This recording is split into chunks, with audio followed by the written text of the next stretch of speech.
శివ చెప్పండి, కాంగ్రెస్ అంటే election committee సమావేశానికి సంబంధించిన డీటెయిల్స్ ఏంటి? అలాగే అభ్యర్థుల ప్రకటన ఈ రోజే వస్తుందనుకోవచ్చా శివ? రైట్.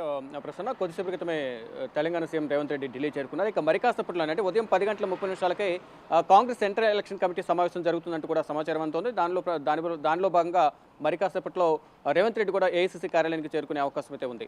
ఇక మల్లికార్జున ఖర్గే అధ్యక్షతన ఈ సమావేశం జరగనుంది. ఏదైతే తెలంగాణకు సంబంధించిన 17 నియోజకవర్గాలు ఇప్పటికే 3 దఫాల కింద 13 నియోజకవర్గాలకు సంబంధించిన అభ్యర్థులను ప్రకటించారు. ఇంకా పెండింగ్ ఉన్న 4 లోక్సభ స్థానాలకు సంబంధించి అభ్యర్థులకు సంబంధించి ఇప్పటివరకు సుదీర్ఘంగా కసరత్తు చేశారు. గట్టి పోటీ ఉన్న నేపథ్యంలో ఇటు ఖమ్మం కానీ, వరంగల్, కరీంనగర్, హైదరాబాద్ ఈ లోక్సభ నియోజకవర్గాలకు సంబంధించి అభ్యర్థులను ఇప్పటికే ఖరారు చేసినట్టు తెలుస్తుంది. దానికి సంబంధించి నివేదికను ఆ జాబితాకు సంబంధించి కసరత్తు అనేది తుది కసరత్తు ఈరోజు కాంగ్రెస్ సెంట్రల్ ఎలక్షన్ కమిటీ సమావేశంలో చేయబోతున్నారు. చేసిన తర్వాత ఈ రోజే ఈ 4 లోక్సభ నియోజకవర్గాలకు సంబంధించి అభ్యర్థులు కూడా ప్రకటించే అవకాశం కనిపిస్తుంది. ఇక ఖమ్మం నియోజకవర్గానికి సంబంధించి 3 మంత్రుల కుటుంబాలకు సంబంధించి ప్రధానంగా గట్టి పోటీ ఉంది. ఇటు పొంగులేటి శ్రీనివాసరెడ్డి కానీ, బట్టి విక్రమార్క, తుమ్మల నాగేశ్వరరావు వీరు 3 కుటుంబాల నుంచి కూడా గట్టి పోటీ ఉన్న నేపథ్యంలో వారిని కాదని కమ్మ సామాజిక వర్గానికి సంబంధించిన మరొకరి పేరు తెర మీదకి వస్తుంది. వారికి ఈ స్థానం కేటాయించే అవకాశం అయితే కనిపిస్తోంది.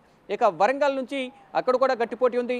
బీఆర్ఎస్ నుంచి వచ్చిన పస్నూరి దయాకర్, మరోవైపు నిన్న బీఆర్ఎస్ నుంచి కాంగ్రెస్ తీర్థం పుచ్చుకున్న కడియం శ్రీహరి, వారి కుమార్తె కడియం కావ్య ఎవరికి ఇవ్వాలనే దానిపై కూడా అక్కడ సందిగ్ధత నెలకొంది. కానీ ఇప్పటికే ఇంటర్నల్గా వారికి సమాచారం ఇచ్చినట్లుగా తెలుస్తోంది. మరోవైపు కరీంనగర్ సంబంధించి కూడా గతంలో హుస్నాబాద్ టికెట్ కోల్పోయిన ప్రవీణ్ రెడ్డి అక్కడ పొన్నం ప్రభాకు గతంలో అక్కడి నుంచి పోటీ చేసిన నేపథ్యంలో తదుపరి వేరే అవకాశం ఇస్తామని తెలిపిన నేపథ్యంలో ఆ సందర్భంలో పొన్నం ప్రభాకర్ గెలుపు కోసం ప్రయత్నించిన ఇక్కడ సీట్ ఆశిస్తున్న ప్రవీణ్ రెడ్డి, మరోవైపు ఇటు తీన్మార్ మల్లన్న పేరు కూడా తెర మీదకి వస్తుంది.